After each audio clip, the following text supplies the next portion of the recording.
Good evening, Leyte. I'm your host, Zild, and you're listening to Dismantling Misconceptions with Zild. Today, we will talk about the Anti-Discrimination Bill, also known as the SOGIE Equality Bill, and the misconceptions that surround it. To help us understand the matter at hand, our guest will assist us in breaking these misconceptions down. She is currently a staffer of UP Vista, the official publication of UP Visayas Tacloban College, also a member of the College Editors Guild of the Philippines, Eastern Visayas, and a really good friend of mine. Let's all welcome Miss Veronika Barbosa. Good evening, Veronika. Welcome to the podcast. Kindly introduce yourself. Good day to our dear listeners, and thank you for having me here, Zild. I am Veronica, and I am an 18-year-old transgender woman from Palolete, and I am a BA in Communication Arts student of the University of the Philippines, Visayas Tacloban College. And as what was mentioned, I am also a staff writer of UP Vista and a member of the College Editors Guild of the Philippines, Eastern Visayas. And I'm thankful for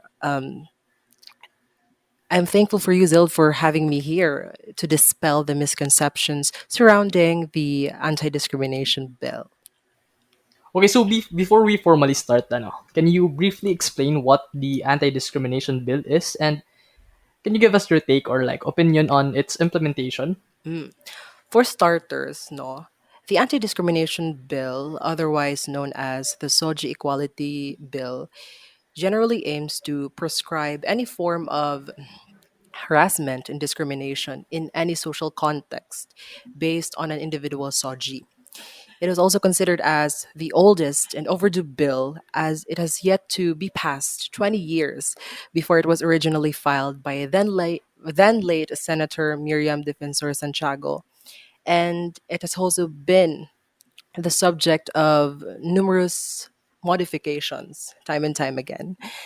Now Mm. in 2020, the reality of this bill to be legislated, it's still, um, let's say, out of reach, still rather far fetched.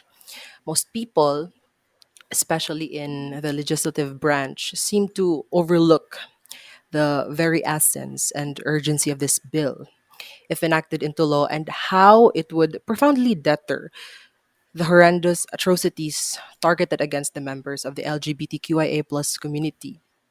If proven to be guilty, the perpetrators behind any act prohibited by this bill, if legislated, shall be fined 100,000 pesos to 500,000 pesos or will be imprisoned for 1 to 6 years. They will also be undergoing human rights education.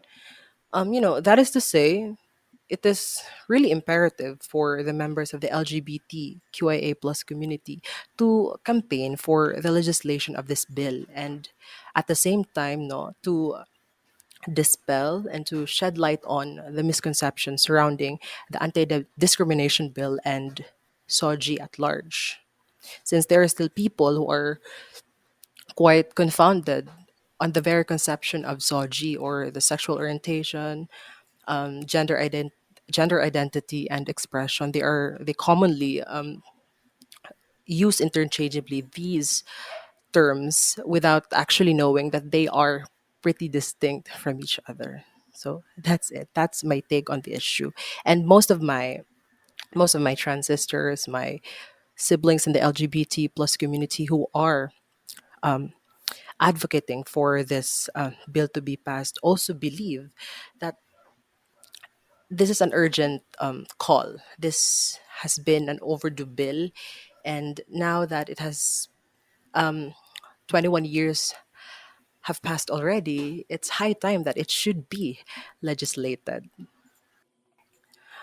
There is a misconception actually that only those who are law experts should, or I mean, only those who are experts have the right to enlighten other people about this issue. But we could educate ourselves actually. There are loads and loads of articles and primers uploaded by LGBT groups as well as human rights groups Mhm. regarding this bill actually. So you could just go ahead and search for it for our listeners who are who would like to know more about this issue, who would like to know more about SOGI and about the anti-discrimination bill. I mean, everything is, I mean, Bahagari in particular, a socio-political group campaigning, advocating for the LGBTQIA plus community, the rights of the community, actually created a primer on ADB and SOGI.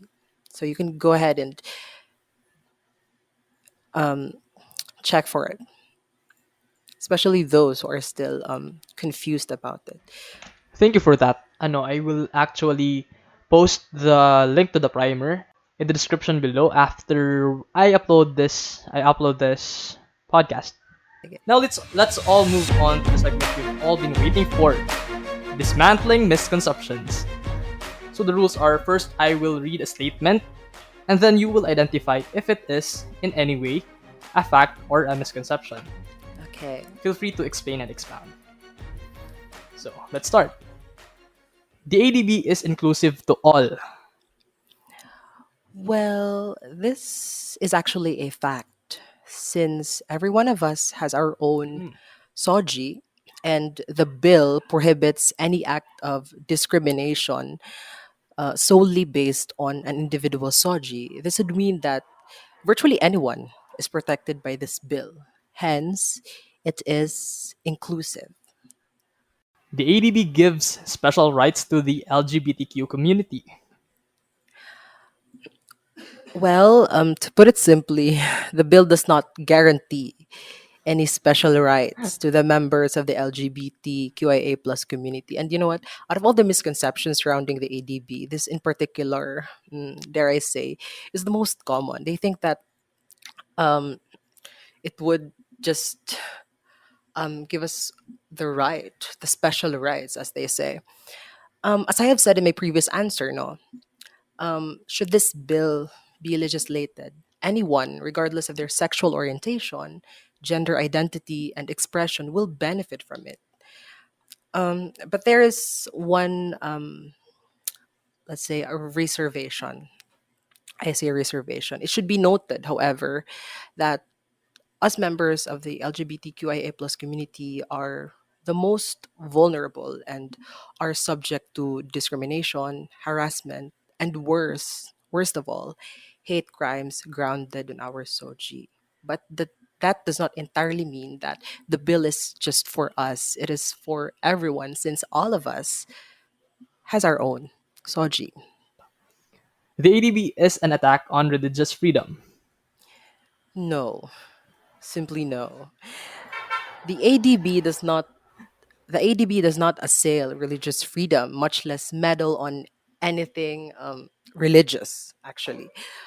Not only is the separation Hmm. of the church and state specified in our constitution, but there is actually no provision at all included in the bill that, in a way, tramples upon religious freedom. Through the years, no, the bill has gone through several refiles in Congress due to contestations largely coming from religious sectors outside the government, within and without the government, actually, and by the LGBT rights oppositions in the legislative branch. The arguments point out that the bill is discriminatory to people who are sharing Bible based beliefs. So, this is another religion versus LGBT plus fallacy, no? They are quick to spout these estimations without actually looking into the provisions of the bill, diba? As I said, there is no provision at all included in the bill that meddles on religious freedom. However, religious freedom is not a free pass to discriminate and tread on the rights of people based on their SOGI. Yes, I agree on that. That's it's funny kasi it's not about them naman. I So know. why would they make it about them? Wala namang stinate talaga sa bill na to imply that there is an attack on religious freedom. So the next statement is the ADB gives way to same-sex marriage. No, the ADB does not give way to same sex marriage because there's no provision in the bill that mentions or guarantee the legalization of same sex union or marriage. There would have to be a separate bill on that particular matter, actually. Mm. Also, in the Philippine context, no, in our family code, marriage is only limited to quote unquote heterosexual couples or between a heterosexual man and a heterosexual woman. So like kailangan ng revision if you want to impose same-sex marriage, ganun ba? There has to be a different bill. There has to be another bill that should be proposed on that. So, yeah. The ADB is a national issue and it should be prioritized. Well, cases on discrimination, harassment, and even crimes perpetrated on grounds of one SOGI became all the more rampant, these days. Just last month, our trans brother Ebeng Mayor and trans sister Junji Bangkiao were brutally murdered, all because they have chosen to live their truth. The anti-discrimination bill should be passed in honor of our LGBTQIA plus siblings who fell victim to this hetero-patriarchal and macho-feudal system. To champion for the legislation of this bill is also to resist the state for proving that they will never be on our side, especially back in 2020 when Joseph Scott Pemberton, the U.S. Marine who murdered our trans sister Jennifer Laude back in 2014, was granted absolute pardon by none other than the press, none other than President Duterte himself, who was also notorious for spouting sexist and homophobic remarks. So, in hindsight, ADB should be passed to deter these horrendous crimes against our community. So for the last statement and probably the most ano, Yeah. the ADB encourages people to be gay.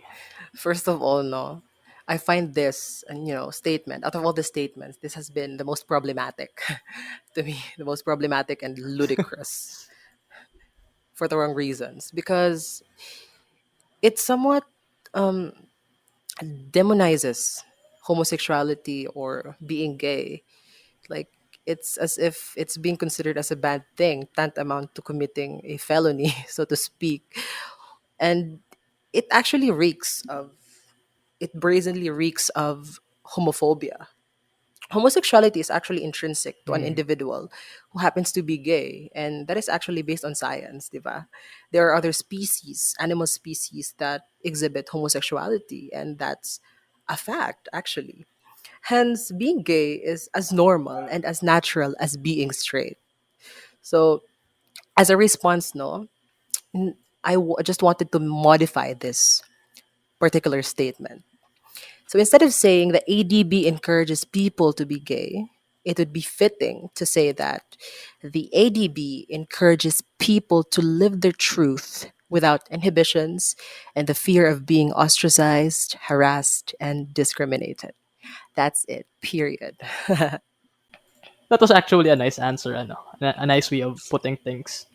And I hope this clears up the misconceptions that we have around SOGI, around the SOGIE Equality Bill and the Anti-Discrimination Bill. And I hope that this podcast has enlightened our listeners and inspired them to not only educate themselves, but others as well, especially those who are within their community. And that sums up today's episode. Thank you so much, Veronica, for joining us today. Thank you for having me here.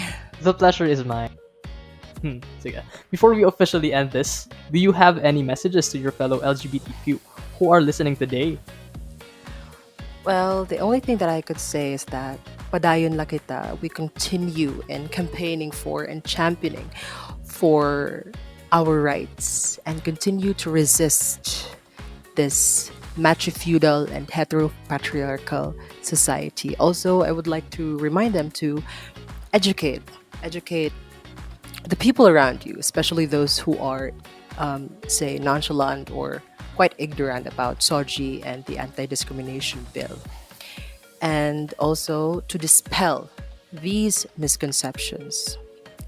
Padayon la kita, lavan, and makakabot gihap naton it kadaugan in due time. Thank you so much, Veronica.